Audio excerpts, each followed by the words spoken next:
Hello, K-Squid listeners. It's every other Sunday again, and you're listening to Sustainability Now, a bi-weekly K-Squid radio show focused on environment, sustainability, and social justice in the Monterey Bay region, California, and the world.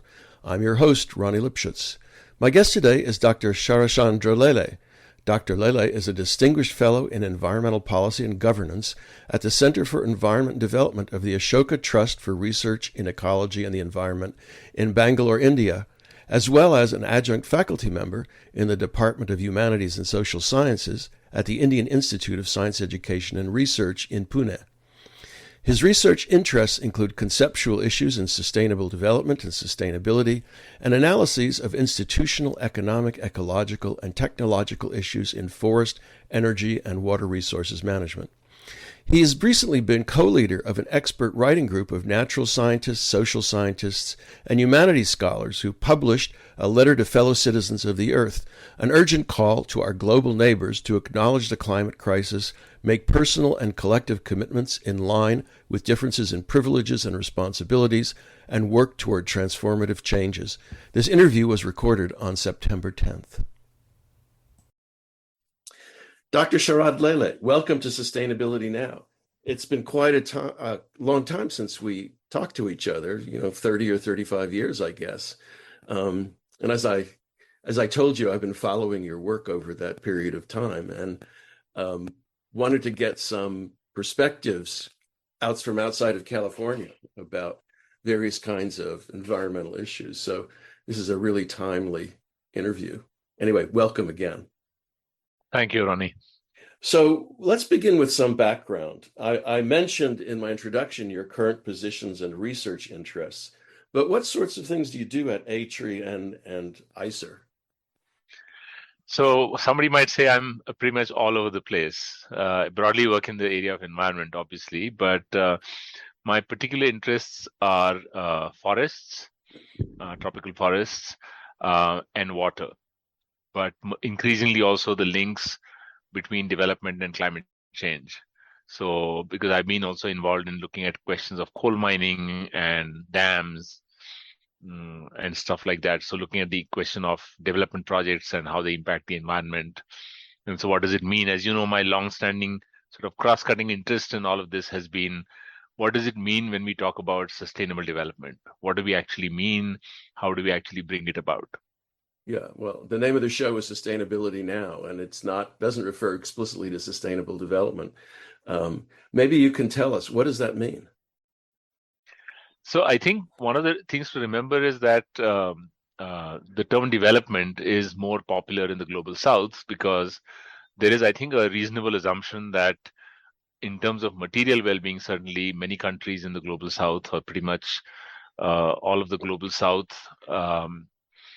needs to make certain minimum steps forward, especially in terms of bringing people out of crushing poverty, whether it's hunger, whether it is malnourishment, whether it's health issues. Some basic standards of living are still out of the reach of a very large fraction of the people in the global south. Mm-hmm. And so I think it's in that sense that the word development becomes as important for people in India or other countries here. Whereas, let's say if I was in the US, I would also tend not to use the word development because I would say the US and most of the OECD countries are overdeveloped. And that's why sustainability alone makes more sense than talking about sustainable development. You should probably be talking about sustainable degrowth. Right. And that's not, of course, something that's recognized by more than a small fraction of the people who support sustainability. And isn't development, I mean, in some ways, development is a loaded term, given that it comes out of early efforts by the United States, largely back in the 50s, right, to use financial aid and technology for political purposes rather than for improving the lives of people in the global south, what we now call the global south. But and then there's the implication of progress, right? I mean, that sort of old, social Darwinian notion of ever increasing progress. I mean, do you find that problem arising when you use the term? Oh, absolutely. I think in most countries at the national level, decision making, the word development is pretty much interpreted as straight economic growth. Mm-hmm. And I think that's one of the first problems that we all encounter, that you equate development to economic growth and economic growth to human well-being. And you just say, well, if the economy grows, everybody is better off and then we're all happy. So there is a double implication that economic growth actually benefits everybody. And secondly, that the benefits, which are basically in terms of increased material consumption, are really the benefits you want when you talk about well-being, which is a much broader concept than just consumption of some material goods. So I think there are sort of several layers of problems when people conflate development and economic growth, but that tends to happen in policymaking circles a lot.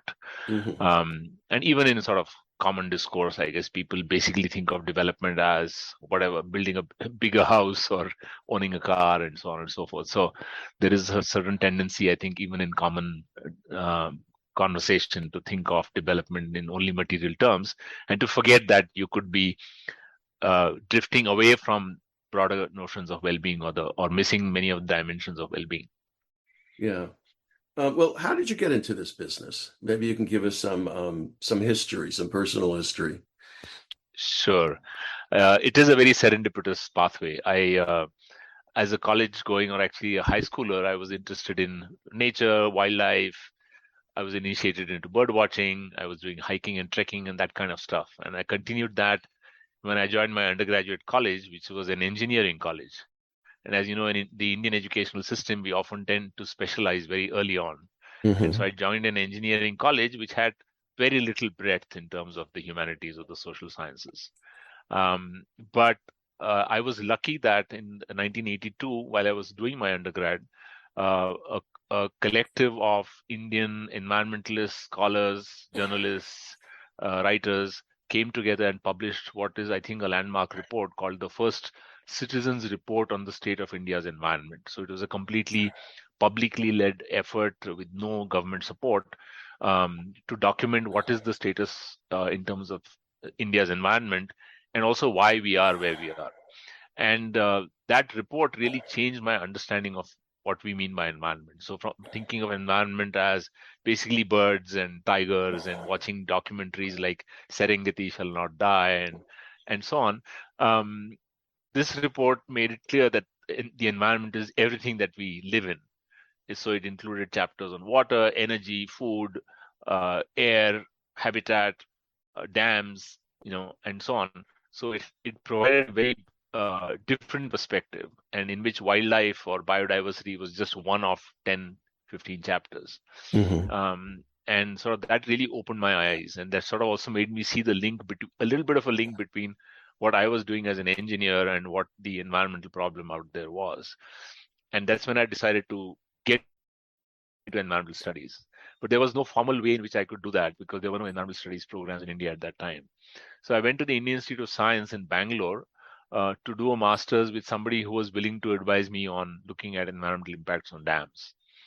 And so I sort of, that was my stepping stone from electrical engineering into environmental sort of analysis. I learned my rudiments of environmental economics in the process, and then landed up at Berkeley, again serendipitously, at the Energy and Resources Group, which you are also a graduate of. And as you know, the Energy and Resources Group is a really diverse set of students and faculty with an explicit commitment to the idea of interdisciplinarity. And even though it was set up by a group of physicists, and so may have had a relatively narrow perspective on interdisciplinarity initially, while we were there, you may remember very well, there were several students pushing for a broadening of what interdisciplinarity meant, and I think you were one of them, saying that it's not just economics, it's not just political science added to technology or environmental science, but it has to be sociology, it's got to be anthropology, it's got to be a whole variety of social science and humanities disciplines that need to come into our thinking. And I think that was a real challenge for me because I also came from a techno-economic background, and to sort of understand more broadly what the social sciences have to contribute. But my PhD work was back in India, my field work, and that really helped me make that connection Mm-hmm. because it sort of opened my eyes to how communities understand forests and how communities use forests, and therefore how they define what is a good forest. And so the word social construct, which wasn't in my lexicon at all Right. when I began my PhD, sort of hit me really hard when I finished my fieldwork, saying this: we are constructing the idea of forest degradation in very particular ways, which foreground certain values and push back other values. So, for example, as an ecologist, I define forest degradation as declining biodiversity. But as a forester, they tend to define forests degraded when they are less productive in terms of timber. Communities, however, who live in the forest or around the forest, were defining degradation as forests which don't give them what they want, which is a combination of variety of things: firewood, grazing material, non-timber forest products, cultural value, and so on. So clearly, the idea of degradation is no longer an objectively defined, thing. And this was a real eye-opener for me, as much as also the socioeconomic processes through which people's control over the forests was eroded over time, and they were left with a very patchy kind of control and consequences that followed from that. So I think that was the beginning of my sort of stronger engagement with the interdisciplinarity and understanding what it might mean, and trying to keep practicing that in my work. So I kind of moved from being maybe an environmental engineer / engineer economist to more of this interdisciplinary environmental studies person. Well, that sort of explains what a social scientist does, which was one of my questions. But let's talk about your work in India first. I'd like to come back to this question of how can social scientists intervene in policy in effective ways, because I think that's pretty important. But tell us about your research in India. What are the greatest problems facing India? What are you researching? And is there a sympathetic audience for your research in India? And here, of course, I'm thinking not about the people out in the field necessarily, but in universities and government and things like that. So it's really interesting. I think when I came back to India in 1995, it became clear to me that there were think tanks doing sort of short-term consultancy kind of work or research in a very applied way, and then there were academic institutions which were doing more in-depth work, but in a much more disciplinary, narrow kind of way. And from my ERG experience, I was trying to create a space where we could engage with environmental problems, but in a holistic, interdisciplinary manner. And it ended up me having to establish a Center for Interdisciplinary Studies on Environment and Development in 2001. And then we merged that center with A3 in 2009. So that's where I am now in A3. Through this 20-30 year period, I've been working on forests a lot in different parts of India, asking questions about how people use forests, how do they benefit from forests, what causes forest degradation, how do they understand degradation, of course, as I said earlier. What is the reason for conflict in the forest sector between the forest departments or the bureaucracy, local communities, and conservationists, which are sort of the three important actors in India's forest sector. The other area that I've been working in a lot has been water, because as you know, India is a monsoonal climate country with a large population, and the agricultural system is heavily dependent on the vagaries of the monsoon. So the quote-unquote development in the water sector has meant two things. One is building big dams to provide for irrigation and hydropower. And on the other hand, in the last 30 years or so, it's meant the drilling of millions of bore wells. And therefore the pumping and over pumping of groundwater from these bore wells in many parts of the country. So we really have a problem of groundwater depletion. So these two issues, the overbuilding of dams and the overpumping of groundwater, have been quite central to some of the work I've been doing, and looking at how water is used in both in the urban context and in the rural context, and what are better ways of allocating and understanding what sustainable water use might even mean. That's been a second thread in my work. And the third thread is sort of coming back to my earlier work on dams and so on, looking at environmentally disruptive projects, and more so now coal mining and projects like that, which simultaneously affect forests, affect forest dwelling communities, cause local air pollution, and of course contribute to development, but contribute to a carbon-based development. So therefore contribute to climate change. Yeah. So that's been really an interesting area of work for me now for the last 10 years, especially because in India, and I think in many parts of the world, coal mining happens in areas which are inhabited by communities which are the most marginalized amongst all. They are the Adivasis, as we call them, or indigenous people, as one would say in the US or North America. Um, and so these are the most sort of economically and socially marginalized communities. And it's sort of a double whammy when they're already at the bottom of the ladder, and then on top of that, you have a mining company coming in uh, and taking over their forests and often displacing the communities or leaving them without their forest and facing the air pollution and water pollution consequences of mining. You're listening to KSQD 90.7 FM and ksquid.org, streaming on the internet. Hello, K-Squid listeners. This is Sustainability Now, and I am Ronnie Lipschutz. My guest today is Dr. Sharachchandra Lele, who has recently been involved in writing and releasing a letter to fellow citizens of Earth, an urgent call to our global neighbors to acknowledge the climate crisis, make personal and collective commitments in line with differences in privileges and responsibilities, and work towards transformative changes. The water situation, interestingly enough, sounds an awful lot like California, although the issues in some ways are different, right? Because there are so many farmers who depend on water for subsistence, much less livelihood, right? And the government looks at water as a productive asset, something that can be Absolutely. and forests, of course, right? Things that can be turned into consumables, right? And the conservationists are largely thinking in terms of biodiversity, which is exactly what happens here, right? Although the productive sector, which is mostly agriculture, again, right, uses most of the water. But because water is so cheap, things are grown that really ought not to be grown in what is essentially a seasonal desert. I mean, is it the same sort of thing in India?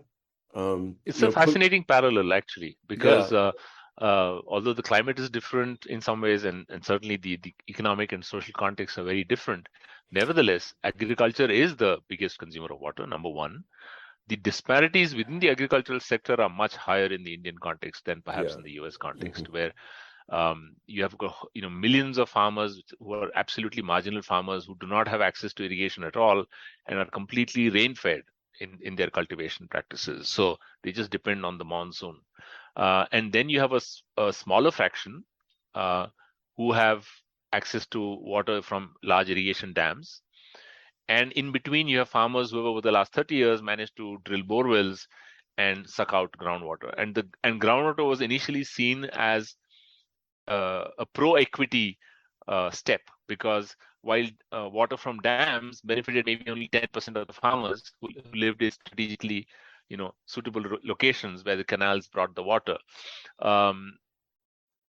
borewells were seen as kind of equalizing, the playing field, because Right. anybody could get access. If they could just get the money to drill a borewell, they could access groundwater. In reality, what has happened is that after an initial widening of the base of farmers who had access to groundwater, once groundwater became overused, overpumped, the levels dropped, borewells have failed, and so you're back to only those farmers who can afford to drill 5 borewells when they really have only one, the need for one, because the remaining 4 stop functioning very soon. So again, you have the rich farmers who are the ones who have access to groundwater, because the poorer guys have lost that access after a couple of failures. And so you have groundwater also, concentrated in the hands of a few. So, but so that's one dimension: the equity in the, or inequity in the access to groundwater. But at a societal scale, certainly the agricultural sector also shows a certain lopsidedness. So an enormous amount of investment in cultivating rice and wheat and sugarcane. As you know, rice and sugarcane are the two most water intensive or water guzzling crops. And then that reduces water availability for other farmers, and it's actually reducing water availability for other kinds of crops, which actually might be healthier, for example, millet-based crops. Um, and that's really showing up even in terms of health consequences for the consumer population in the cities. Um, the constant drumbeat has been, of course, that we are a poor country. We had famine in the 60s. We don't want to go there again. We still have a growing population, although the growth rates have eased off quite rapidly. But we have a very large population to feed, and so we cannot afford to, tinker with old crops. We need to have rice and wheat. But that's, I think, that green revolution thinking needs to be redirected in other ways to reduce the water footprint of agriculture. That's definitely one big source of the problem. The other big source of the problem is the competition for water from hydropower dams and from thermal power plants, which want to use it for cooling in large quantities. And then, of course, the urban sector, which is largely a polluting sector rather than, it uses, but then it also lets 80% of the water back in to the streams in polluted forms. And so there it's the pollution which is the biggest kind of disruptor of the water ecosystem. We sometimes hear about conflicts over water when corporations come in, to produce things. I seem to recall Coca-Cola Yes. being involved. Can you tell us a little bit about that? And what the outcome of those struggles are? So in many ways, I think the Coca-Cola conflict in Pachimada in Kerala or a couple of other places are sort of flashpoints when things go to an extreme level, where you also have a relatively easy target, to be honest. A multinational Sure. company coming in and basically selling soft drinks, which by no stretch of imagination is a merit good or something that people really need, is going to attract a lot of attention in a water deficit area. And a lot of these conflicts have been really about who controls the groundwater. Is it groundwater a Right. privatizable resource, or should it be considered, as a common property resource Yeah. and managed by local communities? Yeah. And unfortunately, although we have had these conflicts and these flashpoints, we've not made progress towards um, improving the legal framework around groundwater. So in 2012, there was a proposal for a model groundwater law, which really tried to change groundwater from a privatizable good into a common property resource. But the act never saw light of day. And I noticed that there's some similarity here again with California, which has Yeah. left groundwater unregulated for a very long time till, I think, what is it, last year or a year before, when it finally made some changes in the law. Yeah, I've actually done a show about that. Right. It's a few years old, the law, but I think nobody is really clear on how it works or it's going to work. But Mhm. Yeah. So groundwater is really, I think, a big challenge. And as you know, groundwater is much harder to regulate than surface water because of the invisibility of groundwater and the lack of understanding, therefore, of what my actions are doing to my neighbor or somebody downstream and so on. And the government hasn't, as you said, by looking at water as a resource that is lying unused or flowing waste into the ocean, which is sort of their traditional civil engineer's perspective on rivers. Any drop of water that goes into the ocean is wasted water. right. So that perspective continues even today, when we have reached a very different stage from, say, the 1950s. We've built enough dams, we've done enough groundwater pumping that now basin after basin is reaching closure, and there's no net water going from the river to the ocean. And so we are in a very different regime now in terms of having used up the whole resource. In fact, we need to let go more water into the oceans if we have to maintain certain coastal ecosystems. We need to keep more water in the river if you have to maintain even a minimum of aquatic habitat within the river, and so on. So I think we need big mind shifts here. Well, I mean, but that raises the question, which we want to come back to later, is you could say is scientific evidence, right? Here are specific data, and yet the institutions and agencies which would be responsible or are responsible for policy and practice, not they may recognize it, but they come up against very strong interests Mm-hmm. who are not, they're also cognizant of this, but don't want to change because that would, of course, call into question their whole business model, their whole Yeah. economic model. So how do you manage to get that kind? And it's more than a mind shift, right? It's also very much about how people in institutions engage in what they do and what they practice. How do you accomplish that? That change in your view, anyway. So I think this is a very good question, which speaks to both. One is the receptivity to our work, and the question of the role of the social sciences. Yeah. So let me speak about the second one first, which is uh, as I sort of became better versed with the social sciences, I could get a better understanding of exactly the question that you have raised, which is it's not enough to talk about the technological side or the biophysical side of the story. You have to ask the question, why do we not have a groundwater law? After so many years of discussion and debate and glaring evidence about decline of groundwater. So what are the vested interests, and how are those vested interests controlling the institutions, whether political institutions, whether bureaucratic institutions, whether institutions of common discourse?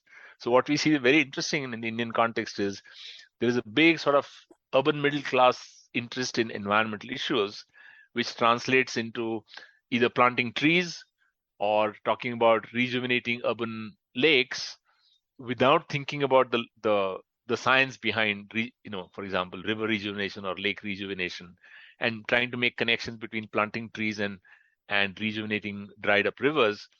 uh, so a lot of our energy is spent in trying to sort of deconstruct these ideas and explain to the common person that, well, no, it's actually not trees that are going to solve your problem. If the reason the river has dried is because you've got dams upstream, you've got millions of bore wells pumping groundwater and therefore cutting into base flows.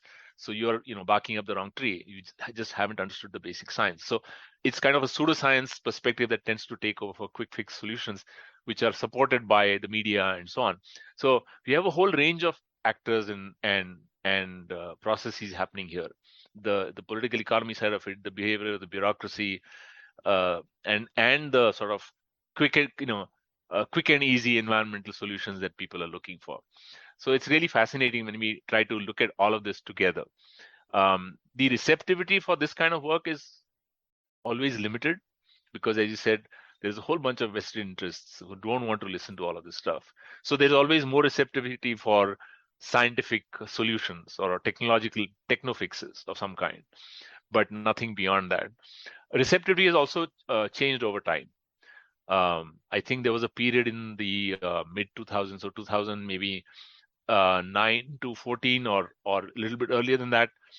Yeah, maybe 2004 to 2014, when we had a regime in Delhi which was sort of center left, and they could see the links between environmental problems and problems of poor people, which, as I said, is from the 1982 Citizens Report.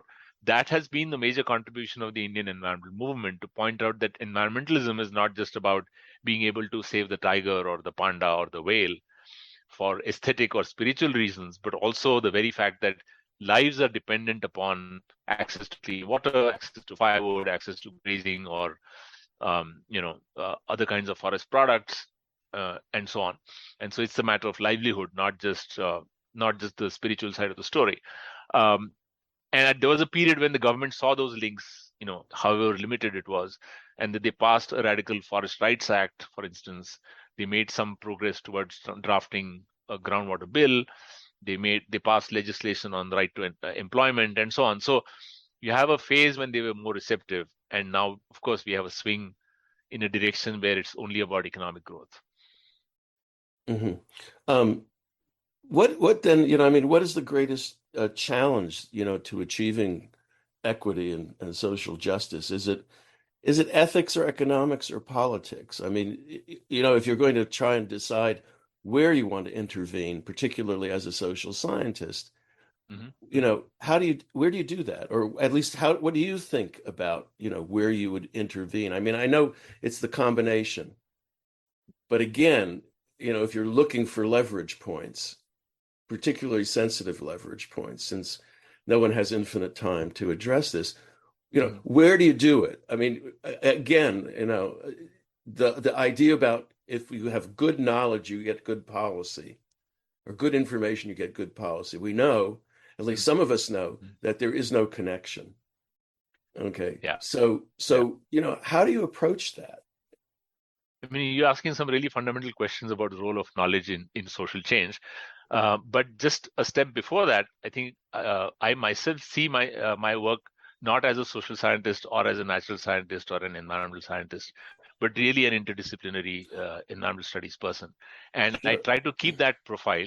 I try to keep that profile because it also helps me build bridges between the natural and social scientists. As you know, academia itself is kind of fragmented along these lines, and there is limited conversations happening in spite of our lip service to interdisciplinarity. Right. So trying to build those bridges in my own mind in the teaching that I do. So I teach the core courses on interdisciplinary environmental perspectives at A3 in the PhD and the master's programs, and in my sort of the academic community, but then also using that in the outside world, because the outside world does pay more attention to natural scientists and engineers, but if you start from there and then lead them to the social science, it often, leads to a few aha moments in the audience. So I think it's really been useful for me to kind of keep that link alive and keep doing work which goes in deep both on the natural science side and the social science side. So writing about groundwater hydrology and what that implies for groundwater policy or the legal regime around groundwater has been one example, or the role of forests, for instance. So we're still having debates in the forest sector, for example, that there are multiple ways of managing forests, and different ways of managing forests will prioritize different social objectives. Right. So Yeah. if you want to prioritize biodiversity, you might just say, let's be completely hands off and leave it pristine. If you want to prioritize livelihoods, you would have a different approach and a different kind of forest. And if you wanted to prioritize timber or softwood for the industry, you would do much more of monoculture, planting and felling. And that these are three different ways of managing forests, and associated with them are three different stakeholders, three values around the forest, and that we need to look for a balance. And the idea of forest governance is to strike a better balance or a reasonable balance between these stakeholders and their objectives, is something that requires me to go through the ecology and then come to the social science side of the story. I think that's been really useful for me. But coming back to the larger question, I think, how do we as knowledge producers make an impact? I would not say there is no relationship, but the relationship is a really weak one, right? Between us producing quote unquote the right kind of knowledge and there being some change. So one of the things we do is work at multiple levels. So working with local communities, for example, right now I'm spending probably half of my time working in central India with indigenous peoples, because we have a Radical Forest Rights Act passed in 2006, and that has really provided an opening for these communities to assert their rights over forests, not only to manage the forests in the way they want, but then also to have a say in whether those forests shall be given over to mining or dams or not. And I think that strengthening their ability to actually exercise those rights, get their control over forests, manage those forests in ways that lead to livelihood enhancement has been very exciting. But that's because there has been an opening. And, so trying to be in the right place at the right time when you see such an opening in and investing sort of work on the ground. And the other is always trying to speak to policymakers and the wider public at the same time, because there are going to be phases when the policy makers are absolutely deaf to whatever you're saying, but sort of keep the public sphere aware of some of the larger issues. And then I think at some point you do see openings again in the policy space to make a difference. You're listening to KSQD 90.7 FM and ksquid.org, streaming on the internet. Hello, K-Squid listeners. This is Sustainability Now, and I am Ronnie Lipschutz. My guest today is Dr. Sharachchandra Lele, who has recently been involved in writing and releasing a letter to fellow citizens of Earth, an urgent call to our global neighbors to acknowledge the climate crisis, make personal and collective commitments in line with differences in privileges and responsibilities, and work towards transformative changes. Well, let's turn to the letter to fellow citizens of Earth, since that's what I titled the program, and that was the point of my initial contact. Can you tell us about that? Your intentions, and maybe read a few excerpts from it? Sure, I'd love to do that. So, as you know, we are in the year 2022, which is 50 years after the first United Nations Conference on the Human Environment. This was the first Stockholm Conference, as we know, held in 1972.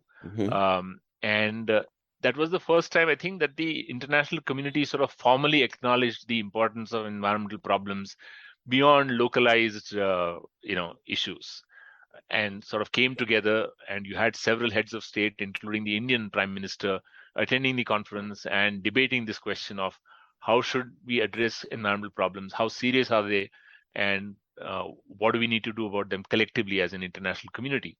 And the 1972 conference was path-breaking because then it led to the setting up of the United Nations Environment Program and triggered off more debates, more conversation around global environmental problems, leading to multiple treaties and so on and so forth. The 1972 conference is also important in the Indian context because it triggered a lot of environmental legislation in India in the mid-70s. So 50 years later, Stockholm Plus 50 was a conference organized by the United Nations to sort of look back and look forward, look back at what we have achieved in these last 50 years, and then what are some of the pressing issues that we need to address. And of course, one of the big changes since 1972 has been the emergence of climate change as one of the mother of all environmental problems, if I may call it that. And that's the big difference between 72 and now. We've maybe addressed a few of those problems that were flagged in the 70s, like the ozone hole is something that we claim we have almost solved through collective action. There's been some progress on biodiversity conservation.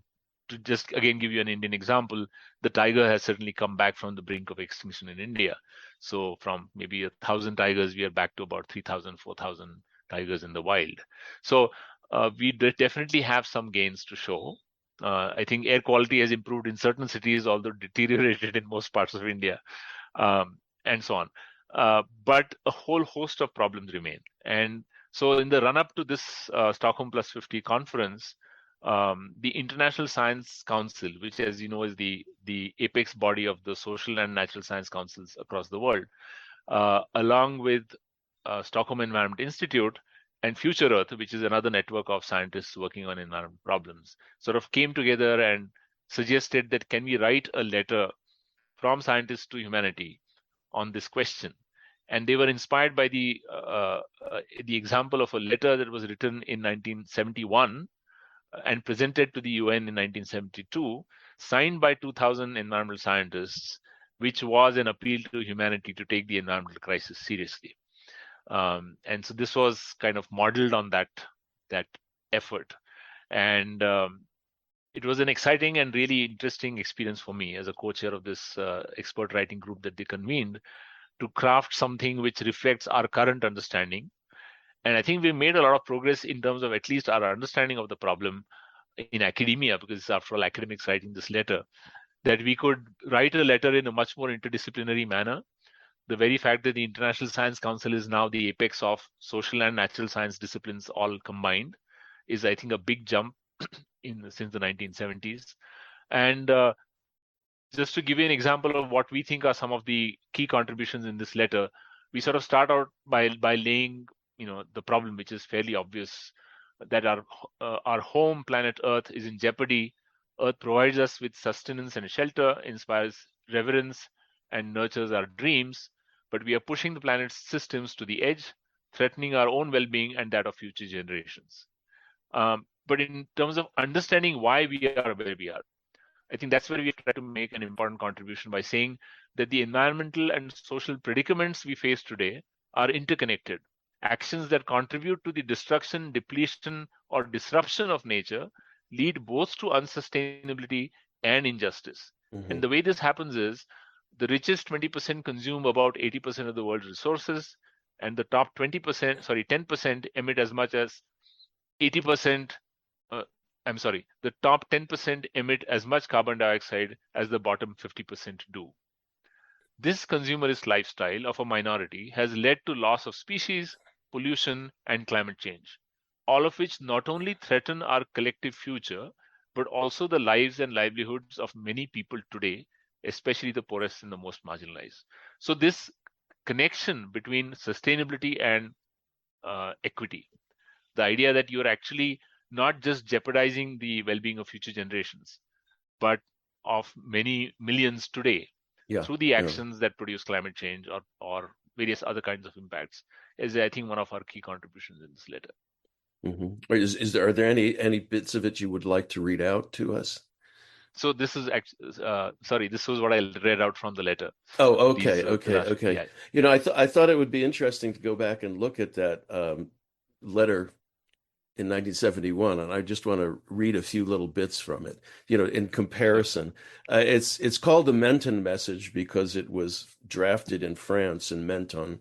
I guess it's Menton, um, and it's entitled "A Message to Our 3.5 Billion Neighbors on Planet Earth." That's an eye opener from 2,200 environmental scientists.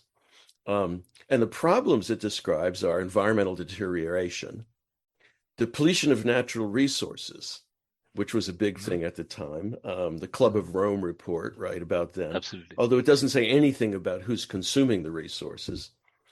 Population overcrowding and hunger. And Mhm. although population remains a concern, it's been very much de-emphasized. Um, War. And of course, that was the threat of nuclear war. And then what can be done? Um, a moratorium on technological innovations, the effects of which we cannot foretell and which are not essential to human survival. That's a very interesting one. You don't hear that one Absolutely. nowadays, right?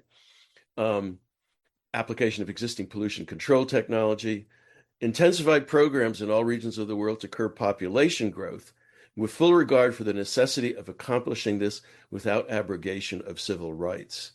Um, when did Fascinating. Indira Gandhi try to impose her program of population control? Was that later or was that Just a before? little bit after this, so Uh, 1975, it's as sort part of of her interesting, right? sort of taking over or dismantling the parliamentary democracy for a couple of years. Yeah, and then find a way to abolish war. Well, um, we haven't done that We very haven't well. done. I put a link on the website, the program website to these two things, so Great. people can go and take a look at them and see what might have changed over the last 50 years, at least in terms of the way that we think about these challenging issues. What's been the response to your letter? And do you have any So, follow-up plans for it? so I think one of the things that people really liked was that our attempt to go beyond proximate causes into some of the deeper causes. And Uh-huh. Uh-huh. the three deeper causes that we have identified is values. So individualistic and materialistic thinking, and consumerism and self-indulgence are glorified, resulting in ill health, injustice, and apathy. So sort of the issue of values, the issue of worldviews. A belief in technological progress will solve everything, and economic growth is sort of desirable and possible ad infinitum, sort of that kind of a worldview. And the third, of course, is structural problems, what we call economic, political, and social institutions. Mm-hmm. And we talk about all three: sort of economic system that concentrates financial power in the hands of a few and legitimizes pursuit of profits and manipulation of citizens as consumers; a political system that does not prioritize the public good, lacks accountability, and fosters false dreams and divisiveness; and social institutions of racism and patriarchy that continue to legitimize the deprivation of and environmental impacts on people of color, indigenous communities, and women. So we sort of tried to go beyond what the Menton message tried to do. So it said, let's abolish war, but it didn't ask the question, why are we at war? Or, why are we not able to abolish war? And we sort of tried to push a little bit in that direction, saying we need to address questions of individual values, but also social structure. And we'll have to work individually and collectively because we cannot change structures individually. So that's kind of the bottom line of our message, that it's collective organizing which is going to be at the sort of core of whatever we might do to change where we are today. I just finished writing a book review for a journal of three books by international relations scholars about international politics and climate change. And of course, they all blame the state system, the system of states, right? Sovereign states. Um, and I'm not sure that is the necessarily the cause or the problem, right? But where would you, and the way that you've just described it, right? You've really put much more emphasis on the economy, on the markets as being the cause. So, I mean, how do you think about the tensions then between this global economic system, which cultivates certain kinds of views and practices and norms, right? And the whole issue about international cooperation. Right? We've had 27, or this year it'll be 27 climate conferences, right? Without any real notable accomplishments. Right. And I can't remember whether you mentioned that at all in the letter. I mean, what's your, sort of sense of that contradiction or So I think there's actually a very interesting interplay between the two, because you described the economic system as a market-based system, but as you know, it's more than that. It's a capitalist system. Yes, right. And it's the capitalist side of the story, which is really responsible here, because in this system of capitalism, which I think all of us are party to, even if we are, small house owners renting out our house, all the way to sort of corporate capitalists, making money by renting out their capital in some sense. Yeah. We are all party to this system where we legitimize making of money off money. And I think that's really driving a big chunk of the story. Intertwined, this is now my personal opinion, intertwined with the emergence of a fossil-based economy. I mean, the technology to harness fossil fuels post-industrial revolution, whether it's coal or petroleum, is really crucial in generating the kind of surplus that then capitalism thrives on in appropriating and sort of reusing for its own purposes. And I think there, what then happens is that when you have nation states negotiating supposedly on climate change, you've got, as you probably know, there were more representatives from petroleum companies at many of these conferences than the whole civil society sector. And of course, representing much more power, in economic and political terms. So I think we can blame the nation states, but many of the nation states are captive to economic interests, both within their countries and multinational. And they're also not able to visualize a pathway which is different, where the economic and political system might be different. So I think also that the nation state system is failing us, not because the world is divided into nation states, so much as I think there is much less downward accountability of these systems to the communities that are going to be affected by climate change, right? I mean, the disparity between how many people in the US believe we should do something really, seriously about climate change, and the political establishment, which continues to drag its feet, notwithstanding some recent, action in the U.S. Congress. It just shows that it's the lack of accountability of our nation states, I think, to the citizens, which is the bigger problem than the fact that we have multiple nation states, or 180 nation states or whatever. You're listening to KSQD 90.7 FM and ksquid.org, streaming on the internet. Hello, K-Squid listeners. This is Sustainability Now, and I am Ronnie Lipschutz. My guest today is Dr. Sharachchandra Lele, who has recently been involved in writing and releasing a letter to fellow citizens of Earth, an urgent call to our global neighbors to acknowledge the climate crisis, make personal and collective commitments in line with differences in privileges and responsibilities, and work towards transformative changes. So, I mean, that raises a question, right, which is in some ways, very timely. Do you think, and of course, democracy doesn't exist, or so-called democracy doesn't exist everywhere in the world, but democracy and capitalism leave a lot of the decisions, the critical decisions, to individuals and institutions and organizations and companies. And so now I lost track of what I was going to ask, which starts to happen at my age. Oh, well, we'll come back to it if I remember it. It was, and I'll cut it out of this.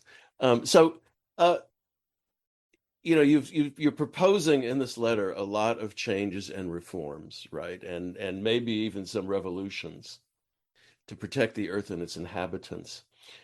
how, have you thought about, how do you actually do that, right? I mean, this is really the key question. What is to be done? Not what is to be said or written or, Hmm. expressed as opinion. What is to be done? And we look at governments, as the instruments of legislating this change, and then somehow it's going Hmm. to Hmm. percolate Hmm. down. People ask me Hmm. about the Inflation Reduction Act, and I tell them, well, now they have to figure out how to give out the money. And that's not easy, right? It's got to be sort of passed out lower and lower, and there's going to be a lot of fighting over that. So even, appropriating money is not what is to be done. So what do you think? How do you think we go about actually doing the stuff that's necessary to make change, to make these Yeah, changes? I guess probably 30 years ago I would have said, or I would have believed that, well, we just need to continue to speak truth to power, and Yeah, the yeah. governments will listen. We just keep saying it over and over again, they will listen. I'm much more I think clear now that governments will only respond to public pressure. And so we have to work at the bottommost layer, which is us as citizens, and really work with social movements which are trying to reduce the role of money power, reduce the role of concentrated political power, and have a much more democratic society. As you said, so-called democratic societies are still a far cry from where we need to be in terms of having power with the people. And so I think that's where I would personally place a lot of emphasis and also a certain amount of faith. Because if you've seen, in spite of for instance, the swing towards the right in many countries, including the US, in Brazil or France or India over the last 10 years, um, the pushback has come from students, it's come from the younger generation, whether it's Greta Thunberg in the climate change context or the anti-CAA protests in India, uh, you know, pushing for democratic values. So I think one can place a hope, so pin some hope in the younger generation, because their lives matter. They see these problems much more clearly than we do, and I think building social movements is the only way to go, because we can continue to speak to government, but not assume a whole lot unless it is backed up with a certain amount of social mobilization. Well, so I want to be a devil's advocate here, not the devil's advocate for the current system. Um, but I want to invoke Karl Marx, okay? And the Mm-hmm. idea, that the material base determines the social structure, Mm-hmm. right? And I know that's been discredited by many, but it still strikes me as being certainly a relevant observation. The two are obviously, mutually related. Um, Yeah. but what you do in many ways shapes how you think about what you do, and relationships. So I've become kind of a skeptic of social movements as a mechanism for pressuring governments, and indeed pressuring governments. What does that accomplish? Mm-hmm. I So I mean, think there's a difference between social movements that are triggered by particular issues hmm and remain focused on those issues. So you could have an anti-dam movement or an anti-coal mine movement, or around a particular project that's disrupting, let's say, few 100,000 people's lives, hmm and so it really hurts them and leads to a movement. But unless that is transformed into a movement that questions some of the structures, Sure. um, and that's the material basis that you're talking about. So for example, whether it's inequitable land ownership, inequitable ownership of mineral resources, water, you name it. In the Indian context, the colonial regime over forest control, and so on.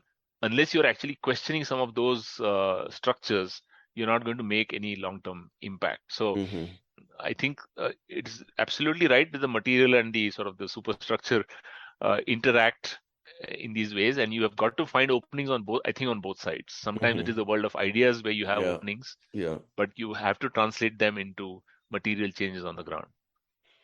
Well, and then finally, as a social scientist, just to get back to that, where do you think you can intervene most effectively?